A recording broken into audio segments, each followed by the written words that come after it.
What's up, guys? I am Mook and you are too, and today I will cover chapter 2 of the series Searching for Purpose. Now, for those of you that are new to my channel, do not worry because I'm still new to my channel, so you haven't really missed much.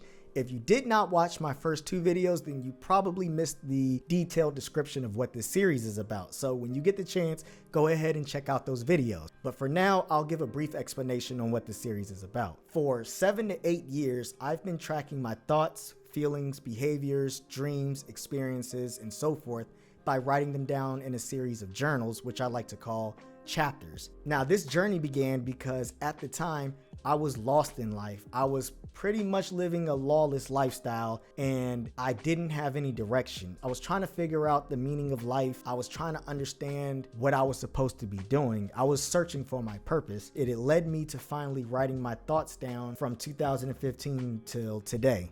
On this journey of searching for my purpose, I came across some valuable information and some things that were enlightening that I would like to share with you. And each chapter is geared towards a specific theme that holds information, problems, solutions, and lessons learned that I would like to share with you all. And by the end of this series, I hope that the information that I bring you is beneficial. If not, then dang, I wasted your time and I'm sorry. This is my first time. Give me a little break. Without further ado, let's go ahead and jump into this video. Last week, we covered chapter 1 of this series, which was the confused mind of being Mook. This chapter took place between 2015 and 2018. And during that time, I was living a lawless lifestyle. I got kicked out of the military. I went through rehab. I was in AA. I was in counseling programs. I was getting arrested. I had no direction. By 2018, I was ready to pursue my search for purpose. Before I could pursue my search, I needed to quit the lawless lifestyle, so I decided to read the Bible. I read the Bible in 40 days. I spent 40 days, 8 to 12 hours every day until I read from Genesis to Revelations. I was that adamant about searching for my purpose. I was that ready for change. During the time of me reading the Bible, I decided that I was ready to stop chasing females, money, drugs, and just an overall good time. And I wanted to acquire wisdom, knowledge, understanding, and discernment. I thought it would be wise to clear my mind from all the junk, all the negativity, all the information that did not benefit me. That's where chapter 2 comes in, a clear mind for knowledge. In this chapter, I did a series of things to clear my mind. One, starting with electronics. I went through my cell phone, my computer,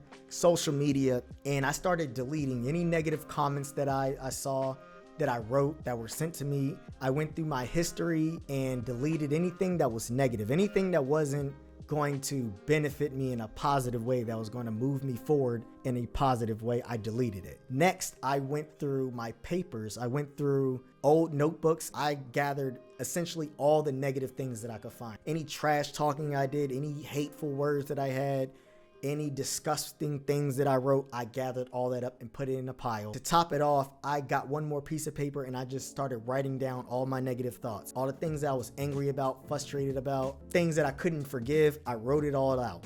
I took this pile outside to a grill and then I poured lighter fluid over all the paperwork and I took a lighter and I set it on fire. I needed to have a fresh mind. I needed to be cleared of all that weight of just...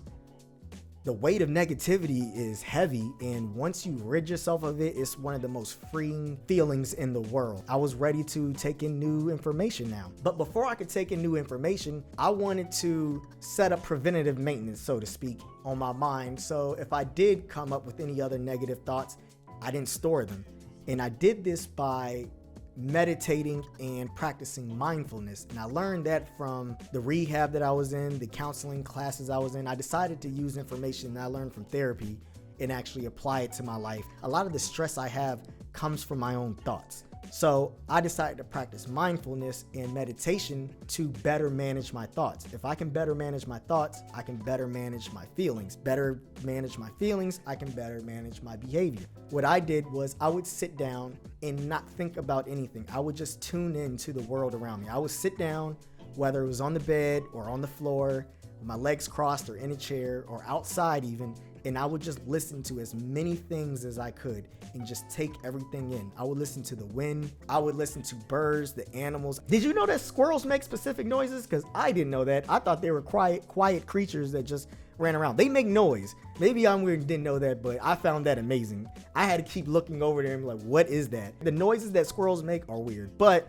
that's how in tune I was with my environment. I noticed squirrels had their own language of noise. I just sat there and just learned how to be in the present moment. Not in my mind, not in the past or the future or memories of anything. I just wanted to be in a constant present moment. And the more that I practiced that, the more that I was able to apply that whenever a situation came up where I was thinking about something negative, I could just tune out and just come into the present moment and enjoy being in the present. Similarly, I decided to meditate as well. Instead of listening to as many noises as I could, I tried to tune everything out. Try to think of nothing. That's what I wanted to do, is to not allow any information, not to have any visual information or visual pictures in my mind or thoughts about what's going to happen or what had happened. The goal was to keep a still mind.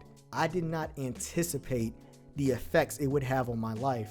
The more that I was practicing meditation and mindfulness, I started feeling happier day by day. I was feeling more at peace with myself. I would wake up without any stress. I would wake up without any negative thought. I would just wake up and be in the moment. That's how powerful meditation and mindfulness is. It was life-changing. At the time, I was unemployed, so instead of just sitting in the house and doing nothing, I decided to lay mulch, pick up weeds, trim bushes, do a bunch of yard work, and fix up the garage, remake the garage, put down new cement, and I was at peace. I think I deleted all my social media accounts except for Facebook. And I stopped listening to music with lyrics in it. I started listening to more classical music and chill hop, like lo-fi music. And I can't even explain how joyous it was. I had a real appreciation for just living. The world looked different to me. It was like being in a whole new world. Like with Aladdin and Jasmine, a whole new world. I was in a whole new world when I was practicing mindfulness and meditation. I was aware of my present moment. I was aware of the clouds, of the sky, of the noises I was hearing, of the traffic. I was in tune with nature around me. I was in tune with the energy around me. And it was one of the most peaceful things that I ever encountered. So now that my mind was clear and I learned how to keep it clear on a consistent basis, I started taking in more information, things that were interesting to me. So I bought books on numerology. I bought books on symbols, on other religions. I just bought a bunch of books so I could start taking in new information. I had a relationship with God at this point, so I would ask God, if it's not good information, please allow me to brain dump it, but please allow anything that I read that is beneficial to be stored in my mind, to help me grow and become something better, so I can be more aware of what the signs are, be more aware of what I'm supposed to be doing in life. Now, during this time, to also keep a clear mind, I decided to try out a few cleanses. I thought, you know what, it's one thing to be cleared mentally. I needed to clear my body as well. I needed to be clear physically. I stopped eating meat for, I think, 2 months. I didn't listen to any music with lyrics in it, and I would randomly go on 48-hour cleanses where I didn't eat or drink. So my very first cleanse, I didn't eat or drink for 48 hours, nothing. And I wanted to establish discipline. I wanted to establish self-control. What I noticed was when I went on that cleanse, I started watching more TV. I would play the game more. I would do things that would distract me from thinking about eating or drinking. And I was able to make it through that cleanse, and I was happy that I kept the discipline from eating or drinking. The next time I went on a cleanse, I wrote it down so I got to go back through the books and realize what I was doing. And I realized that I was filling my time up with anything that I could to distract myself from what I was neglecting. So this time around, I decided to go on another cleanse, another 48-hour cleanse with no water or food. And this is months down the road. But I went on another cleanse, and instead of just not eating food or drinking water or drinking anything, I decided to not watch TV or play video games or listen to music with lyrics in it, to see what I would do. If I'm not distracted, what would I do? And I started learning more about myself. When I wasn't able to watch TV or play on my phone, play video games, or snack, I started working out more. I went outside and I just stayed outside. I was more immersed with my environment at the time. I spent, for the most part, both days just reading. I ended up getting a book called The Alchemist, and it is It is one of my #1 suggested books to read is The Alchemist. Granted, there's a lot of good books, but The Alchemist by Paulo Coelho, I think I said his name right. Hopefully I did. Sorry, buddy, if I didn't. It was one of the most motivational books that I needed at that time. So I caught myself reading a lot more. I was working out, I was exercising, and I was outside more. I was being more healthy. So all in all, I deleted the negativity out of my cell phone computer and browser history. I burned the papers and any information I had that was negative. I practiced mindfulness meditation, and then I started applying cleanses for my body. This was the process that I was doing to keep a clear mind spiritually, mentally, and physically. And something even more amazing started happening. Throughout all my chapters, I always have dreams, and throughout all my chapters, I've written down my dreams. But specifically during this time in this second chapter, I was having wild dreams. My dreams were way more vivid. I was having maybe 3 to 4, 5 dreams every single night, memorable dreams. I was so devoted on pursuing knowledge, understanding, and discernment, and building that relationship with God that I was frequently having lucid dreams. There was information in my dreams, in my subconscious or unconscious mind, that were manifesting in my dreams, and it was providing me with information that I had long forgot about or didn't even know about.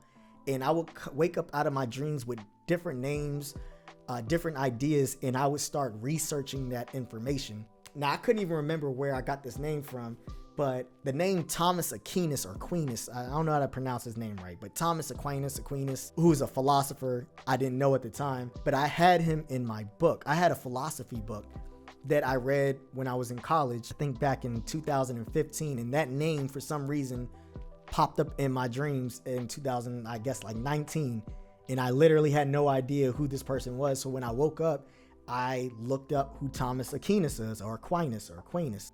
He was a philosopher. In one of his works, he had an argument for God. And I thought that was a sign, because I was already trying to work on my relationship with God. And for his name to pop up when I honestly didn't even remember who he was, I thought was a sign. A lot more of the information that I got was in my dreams. I would sit there and meditate. I would clear my mind out. So when I went to sleep, I wasn't really focused on anything. I was just taking in information at that point. I was becoming so focused in my daily life that when I went to sleep, I was just as focused. I would start to explore my dream world, and I would start collecting information. Honestly, this is where I'm getting a little excited, because in the 3rd chapter, which is strictly about dreams, which is what I cannot wait to talk about, I learned so much information in my dreams. But I learned how to lucid dream.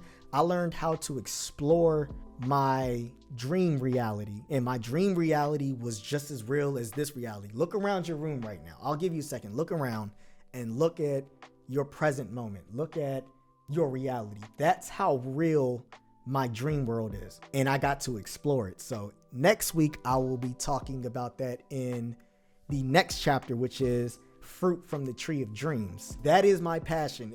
My passion is dreaming. I love dreaming. I dream even when I take naps. Every night I go to sleep, I have at least 2 dreams, memorable dreams. It's to the point where my dreams are becoming just as memorable as my waking life. Chapter 3 is my favorite book. Chapter 7, I think, is my best. Chapter 3 is my favorite, and I'm looking forward to sharing that information with you. And let me know what kind of meditation or mindful practices you guys do. Do you guys listen to music when you meditate? Do y'all even meditate? What do you do to still your mind? What do you do to kick out negative thoughts, to just be in the present moment? Let me know in the comments down below what you do to be in the present moment. Do you meditate? Do you practice mindfulness? Or do you do something else? I would definitely love to learn from you as well. I hope you have a positive week, a loving week. I hope any negativity is shielded from you. I hope you guys stay blessed. Love you all. See you next time on the next video.